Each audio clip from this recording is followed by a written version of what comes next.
మా విలేజ్ దార్కాపూర్లో నేను survey number 3/3 survey నంబర్లో నేను ఇల్లు కట్టుకుంటానని చెప్పి ఆన్లైన్లో అప్లికేషన్ పెట్టి స్లాట్ బుక్ చేసి 20 రోజులు అవుతుంది. 20 రోజుల పండి మండల ఆఫీస్ చుట్టూ తిరగడము, గ్రామ పంచాయతీ చుట్టూ తిరగడం, ఎప్పుడు వచ్చి సెక్రటరీ వచ్చి ఇది ఆ నోటీసులు ఇస్తా అని చెప్పి బెదిరియడము, ఇలాంటివి చేసుకుంటూ నేను లీగల్గా నేను ఎన్ని మనీ అయినా కానీ నేను లీగల్గా ఎంత అవుతుందో అంత ఇస్తానని చెప్పినా కూడా మాకు కలెక్టర్ ఆదేశాలు లేవు, మాకు ఎంఆర్ఓ నాకు చేయడం లేకపోవడం వల్ల నేను ఆన్లైన్లో నేను మీటర్కి అప్లికేషన్ లేక, నా కరెంట్ లేక నా పని ఆగిపోతుంది. దీనివల్ల మాకు సఫర్ అవుతున్న ఇంకొక వ్యక్తి చీర్ల రాయేశం అనే ఆయన కూడా ఇదే సఫర్ చేసి మన సెక్రటరీ వచ్చి రోజు బెదిరియడం వల్ల ఆయన భయాందోళన వల్ల ఆయన కూడా ఇల్లు కట్టుకుంటలేడు. ఇల్లులు కట్టుకోవడానికి మేము పర్మిషన్ లీగల్గా చేస్తే కూడా స్లాట్ బుక్ చేసినా కూడా మమ్మల్ని పట్టించుకోవడం లేదు. స్లాట్ బుక్ చేసి ఇప్పటికీ నెల రోజుల దగ్గరికి వస్తుంది. మాకు తింపడం ఇది న్యాయమే అవుతుందా? ఇది ఎక్కడి న్యాయం? మరి ఇది కాదు మాకు కాదంటే మేము మొదలులోనే మాకు స్లాట్ బుక్ చేయకపోదు స్లాట్ మొత్తానికి బుక్ చేయకపోదాం అన్న. ఇక ముందట ఇట్లా ఆపితే సెక్రటరీకైనా అందరికైనా చెప్పేది ఏంటంటే నేను డైరెక్ట్ మందు తాగడానికైనా సిద్ధంగా ఉన్నాను. దీనికి బాధ్యులు అయితే ఏమన్నా అయినా కానీ సెక్రటరీ ఎంఆర్ఓనే కావాల్సి ఖచ్చితంగా వీళ్ళిద్దరి బాధ్యతనే అవుతుంది. ఇది నేను లాస్ట్ వార్నింగ్, ఇంకోసారి ఇట్లా సెక్రటరీ ఇట్లా ఇక్కడికి వచ్చి వార్నింగ్ ఇవ్వడము, ఎంపీఓ వచ్చి ఇట్లా వార్నింగ్ ఇవ్వడం ఇట్లాంటివి జరుగుతూ మాత్రం నేను ఖచ్చితంగా సూసైడ్ చేయడానికి కూడా సిద్ధంగా ఉన్నా. మేము ఇల్లు కట్టుకోవడం వల్ల గ్రామ పంచాయతీకి ఇన్కమ్ పెరుగుతుంది కానీ ఇన్కమ్ తగ్గదు కదా. ఎందుకు పర్మిషన్ ఇవ్వడం లేదు? మాకు దార్కాపూర్ గ్రామ పంచాయతీ సెక్రటరీ వల్ల చాలా ప్రాబ్లం అవుతుంది.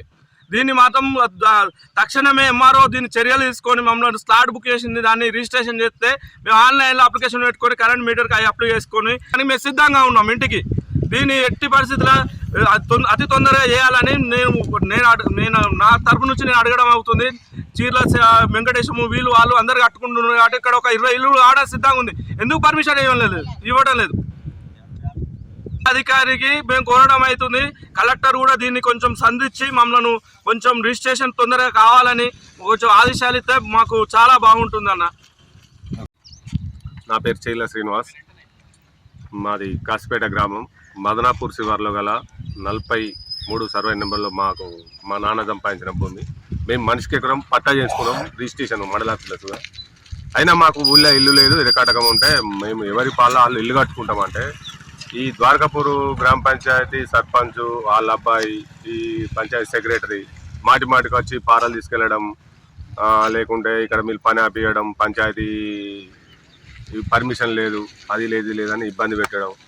మొన్న రీసెంట్గా వచ్చి ఇట్లా బెదిరియడం అది జరిగింది. సరే ఆల్రెడీ మాకు పేపర్స్ ఉన్నాయి, మేము ఇంజనీరింగ్ ప్లాన్స్గా తీసుకుందాం.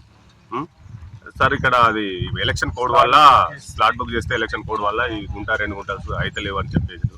అయినా ఈ సెక్రటరీ బాగా ఎక్కువ ఇది చేస్తుండ్రు. పైసలు కావాలి 5,000, 3,000, 4,000 కావాలని డిమాండ్ చేస్తుండ్రు. మేము ఒక రూపాయి ఇయ్యం, నువ్వేం చేసుకుంటారో చేసుకో, మేము లీగల్గా కట్టుకుంటాం. మేము ఇల్లీగల్ పని కాదు, లీగల్గా కట్టుకుంటున్నాం. మళ్ళీ పట్టా భూమి కావాలంటే మీరు రిజిస్ట్రేషన్ డాక్యుమెంట్ అవన్నీ చూసుకొని చెప్పినా కానీ వాళ్ళు కొద్దిగా ఇది చేస్తుండ్రు పంచాయతీ సెక్రటరీ. దాని మీద కొద్దిగా ఈ మండల ఎంపీడీఓ ఆఫీసర్ కానీ, మండల ఆఫీసుల అధికారులు కానీ, పై ఆఫీసర్లు ఎవరైనా సరే కొద్దిగా చర్యలు తీసుకొని మాకు సహకరించాలని చేసుకుని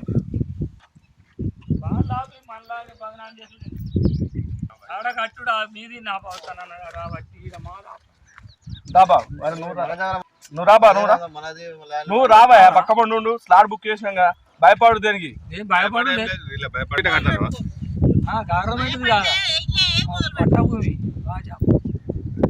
ఎక్కడ లేని రూల్స్ ఇక్కడేందన్న నాకు అర్థం కాదు. ఇది కాదంటే మేము డైరెక్ట్ మంచిగా